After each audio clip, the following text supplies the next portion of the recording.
ஆகாஷ்வாணி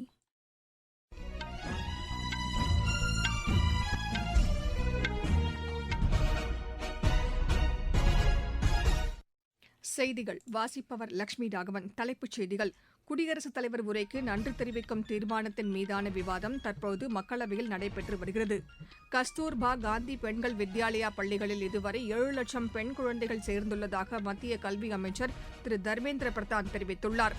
முப்படையினருக்கான எதிர்கால நவீன போர் முறைகள் குறித்த 3வது பயிற்சி வகுப்புகள் இன்று புதுதில்லியில் தொடங்கின. வெளியுறவுத்துறை அமைச்சர் டாக்டர் ஜெய்சங்கர் 3 நாள் பயணமாக இன்று அமெரிக்கா புறப்படுகிறார். அமெரிக்காவில் நடைபெற்ற சர்வதேச ஸ்குவாஷ் போட்டியில் இந்தியாவின் அனாகத் சிங் வெண்கலப் பதக்கம் வென்றார். இனி விரிவான செய்திகள். நாடாளுமன்ற பட்ஜெட் கூட்டத்தொடரில் இன்று குடியரசுத் தலைவர் உரைக்கு நன்றி தெரிவிக்கும் தீர்மானத்தின் மீதான விவாதம் இரு அவைகளிலும் நடைபெறுகிறது. மக்களவையில் உறுப்பினர்களின் கோரிக்கைகளுக்கு தற்போது கப்பல் போக்குவரத்து மற்றும் துறைமுகங்கள் துறை அமைச்சர் திரு சர்பானந்த சோனோவால் பதிலளித்து வருகிறார். கஸ்தூர்பா காந்தி பெண்கள் வித்யாலயா பள்ளிகளில் இதுவரை 7 லட்சம் பெண் குழந்தைகள் சேர்ந்துள்ளதாக மத்திய கல்வி அமைச்சர் திரு தர்மேந்திர பிரதான் தெரிவித்துள்ளார். மக்களவையில் இன்று இதை தெரிவித்த அமைச்சர், இவர்களில் 2 லட்சத்திற்கும் மேற்பட்டோர் ஷெட்யூல்டு வகுப்பினர் என்றும் 1,77,000 பெண் குழந்தைகள் பழங்குடியின வகுப்பைச் சேர்ந்தவர்கள் என்றும் தெரிவித்தார். 64,000 பேர் இதர பிற்படுத்தப்பட்ட வகுப்பைச் சேர்ந்தவர்கள் என்றும் அவர் குறிப்பிட்டார். கடந்த 2004ஆம் ஆண்டு தொடங்கப்பட்ட கஸ்தூர்பா மகளிர் வித்யாலயா திட்டத்தின் கீழ் உறைவிட பள்ளிகள் தொடங்கப்பட்டு அதில் பெண் குழந்தைகளுக்கு ஆரம்ப கல்வி முதல் பயிற்றுவிக்கப்பட்டு வருவதாகவும் தெரிவித்தார். அனைத்து தரப்பையும் சேர்ந்த பெண் குழந்தைகளுக்கு தரமான கல்வியை உறுதி செய்ய வேண்டும் என்ற நோக்கில் இப்பள்ளிகள் தொடங்கப்பட்டிருப்பதாகவும் அமைச்சர் தெரிவித்தார். இப்பள்ளிகளில் ஒட்டுமொத்த மாணவர் சேர்க்கை விகிதம் தொடர்ந்து அதிகரித்து வருவதாக தெரிவித்த அவர், மக்களிடையே இப்பள்ளிகள் வரவேற்பு பெற்றுள்ளதை இது காட்டுவதாகவும் குறிப்பிட்டார். பெண்களுக்கான அதிகாரத்தை உறுதி செய்வதில் கல்வி முக்கிய பங்கு வகிப்பதை கருத்தில் கொண்டு அவர்களுக்கான கல்வி திட்டங்களை அரசு ஊக்குவித்து வருவதாகவும் அவர் தெரிவித்தார். வரும் ஆண்டிற்கான பட்ஜெட்டில் ஒவ்வொரு மாவட்டத்திலும் மகளிர் விடுதிகள் தொடங்கப்படும் என்ற அறிவிப்பு வெளியிடப்பட்டதையும் திரு தர்மேந்திர பிரதான் சுட்டிக்காட்டினார். முப்படையினருக்கான எதிர்கால நவீன போர் முறைகள் குறித்த 3வது பயிற்சி வகுப்புகள் இன்று புதுதில்லியில் தொடங்கின. மாறிவரும் சூழ்நிலைக்கு ஏற்ப புதிய வகையிலான போர் முறைகளை மிகுந்த திறமையுடன் எதிர்கொள்வதற்கு தேவையான ஆற்றலை அதிகாரிகளிடையே உருவாக்கும் நோக்கில் 3 வாரம் இந்த பயிற்சி வகுப்புகள் நடைபெறவுள்ளன. ராணுவ நடவடிக்கையில் மேற்கொள்ளப்பட வேண்டிய மாற்றங்கள், நவீன போர் உக்திகளை கையாள்வது, ஒட்டுமொத்தமாக போர் நடவடிக்கையை மேம்படுத்துவது ஆகியவற்றை முன்னிலைப்படுத்தி இந்த பயிற்சி வழங்கப்படுகிறது. தொழில்நுட்பத்தின் தாக்கம் போர் செயல்பாடுகளில் கொண்டு வந்துள்ள மாற்றங்கள் குறித்தும் விரிவாக பயிற்றுவிக்கப்பட உள்ளது. ராணுவத்தில் மிகுந்த தேர்ச்சி பெற்ற அதிகாரிகள், முன்னாள் தூதர்கள், ராணுவ தளவாட உற்பத்தி நிறுவனங்களின் பிரதிநிதிகள் உள்ளிட்டோர் இந்த பயிற்சி திட்டத்தில் ஆலோசனைகளை வழங்க உள்ளனர். உற்பத்திக்கான இந்தியா திட்டத்தின் கீழ் நாட்டின் பாதுகாப்புத் துறையில் ஏற்பட்டுள்ள முன்னேற்றங்கள் குறித்தும் இந்த திட்டத்தில் பயிற்சி வழங்கப்படுகிறது. வெளியுறவுத்துறை அமைச்சர் டாக்டர் ஜெய்சங்கர் 3 நாள் பயணமாக இன்று அமெரிக்கா புறப்படுகிறார். அந்நாட்டின் வெளியுறவுத்துறை அமைச்சர் திரு மார்க்கோ ரூபியோ தலைமையில் நடைபெறும் அமைச்சர்கள் நிலையிலான கூட்டத்தில் முக்கிய தாது வளங்கள் குறித்து டாக்டர் ஜெய்சங்கர் பேச்சு நடத்தவுள்ளார். இது தொடர்பாக வெளியுறவுத்துறை அமைச்சகம் வெளியிட்டுள்ள அறிக்கையில், இருதரப்பு வர்த்தகத்தை ஊக்குவிப்பது, பசுமை எரிசக்தி உள்ளிட்ட விஷயங்கள் குறித்தும் அமெரிக்க அமைச்சருடன் பேச்சு நடத்த இருப்பதாக தெரிவிக்கப்பட்டுள்ளது. அமெரிக்க அரசின் முக்கிய தலைவர்களுடன் இருதரப்பு விஷயங்கள் குறித்தும் டாக்டர் ஜெய்சங்கர் பேச்சு நடத்த இருப்பதாகவும் அந்த செய்திக்குறிப்பில் தெரிவிக்கப்பட்டுள்ளது. நீங்கள் கேட்டுக்கொண்டிருப்பது ஆகாஷ்வாணியின் செய்தி அறிக்கை. ஊரக வளர்ச்சிக்கான புதிய அத்தியாயம். வளர்ச்சியடைந்த இந்தியாவிற்கான ஊரக வேலைவாய்ப்பு உறுதி மற்றும் வாழ்வாதார சட்டம். இந்த சட்டம் வருடத்திற்கு 125 நாட்கள் வேலையை உறுதி செய்கிறது. இதில் வாரந்தோறும் ஊதியம் வழங்கப்படுவது கட்டாயமாக்கப்பட்டுள்ளது. பணி முடிந்த 15 நாட்களுக்குள் ஊதியம் வழங்குவதை உறுதி செய்வதற்கான அம்சங்களும் இதில் இடம்பெற்றுள்ளன. ஊதியம் காலதாமதமாக வழங்கப்பட்டால் அதற்கான இழப்பீட்டுத் தொகைக்கும் இதில் வகை செய்யப்பட்டுள்ளது. வளர்ச்சியடைந்த இந்தியாவிற்கான பயணத்தில் மோடி அரசு தொடரும் சீர்திருத்த நடவடிக்கைகள். ஒடிஷா மாநிலம் பாலாசோரில் உள்ள ஃபக்கீர் மோகன் பல்கலைக்கழகத்தில் நடைபெறும் பட்டமளிப்பு விழாவில் குடியரசுத் தலைவர் திருமதி திரௌபதி முர்மு இன்று பங்கேற்கிறார். 6 நாள் பயணமாக ஒடிஷா செல்லும் குடியரசுத் தலைவர் பல்வேறு நிகழ்ச்சிகளில் பங்கேற்க இருப்பதாக எமது செய்தியாளர் தெரிவிக்கிறார். ஒடிஷா மாநில அரசின் ஆயுர்வேத மருத்துவக் கல்லூரி மற்றும் விடுதி, வில்வித்தை பயிற்சி மையம் மற்றும் பாதாள சாக்கடை மேம்பாட்டு திட்டம் உள்ளிட்ட பல்வேறு திட்டங்களுக்கும் திருமதி திரௌபதி முர்மு அடிக்கல் நாட்டுகிறார். மக்களவையில் நேற்று தாக்கல் செய்யப்பட்ட மத்திய பட்ஜெட்டை பல்வேறு தரப்பு மக்களும் வரவேற்றுள்ளனர்.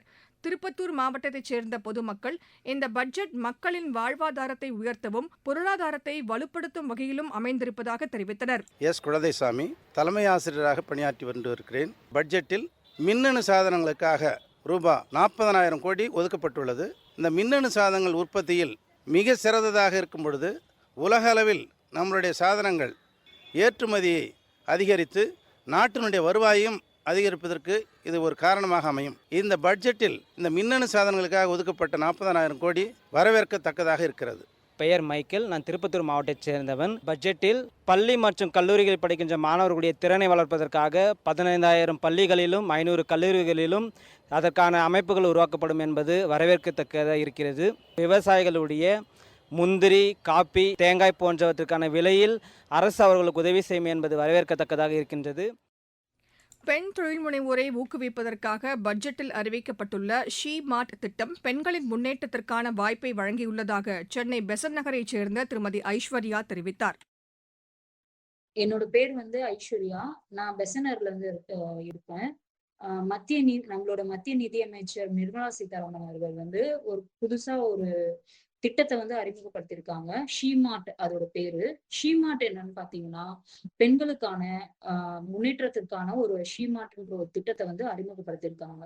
நம்ம இதன் மூலமா நம்ம சிறிய கடன்ல இருந்து விடுபட்டு பெரிய முன்னேற்றத்திற்கான ஒரு வாய்ப்பா இது அமையும். இது முற்றிலும் பெண்களுக்காக உருவாக்கப்பட்ட திட்டமா இருக்கு. நடுத்தர வர்க்கத்துல இருக்கிற பெண்களுக்கு இது முற்றிலுமா பயன்படுத்தக்கூடிய ஒரு திட்டமா இருக்கும். இதன் மூலமா பெண்கள் முன்னேறதுக்கான ஒரு வாய்ப்பா இது உள்ளது. இந்தியாவும் அர்மேனியாவும் இணைந்து பாதுகாப்பை வலுப்படுத்துவதற்கான நடவடிக்கையில் ஈடுபட்டுள்ளன.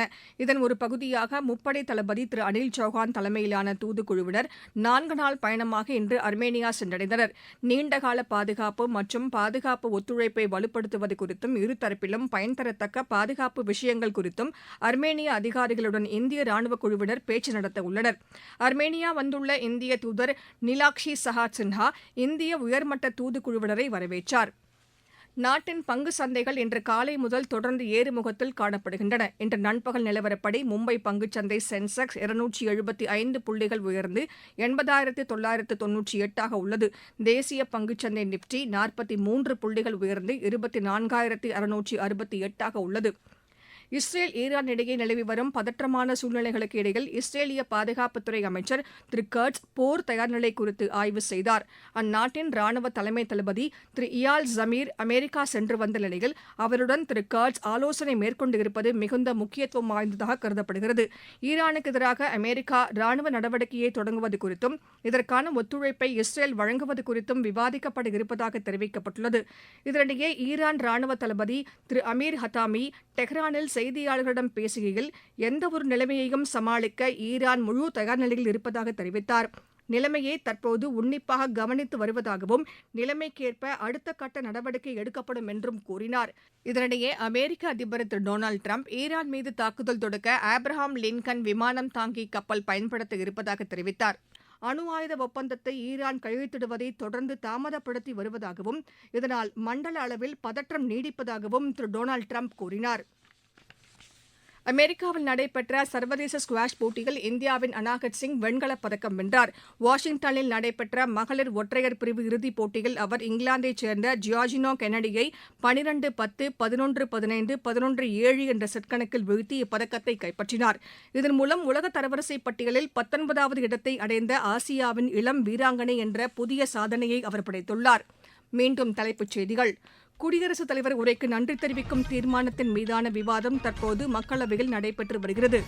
கஸ்தூர்பா காந்தி பெண்கள் வித்யாலயா பள்ளிகளில் இதுவரை 7 லட்சம் பெண் குழந்தைகள் சேர்ந்துள்ளதாக மத்திய கல்வி அமைச்சர் திரு தர்மேந்திர பிரதான் தெரிவித்துள்ளார். முப்படையினருக்கான எதிர்கால நவீன போர் முறைகள் குறித்த 3வது பயிற்சி வகுப்புகள் இன்று புதுதில்லியில் தொடங்கின.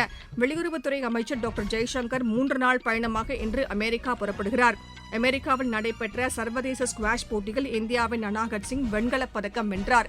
இத்துடன் இந்த செய்தி அறிக்கை நிறைவு பெற்றது.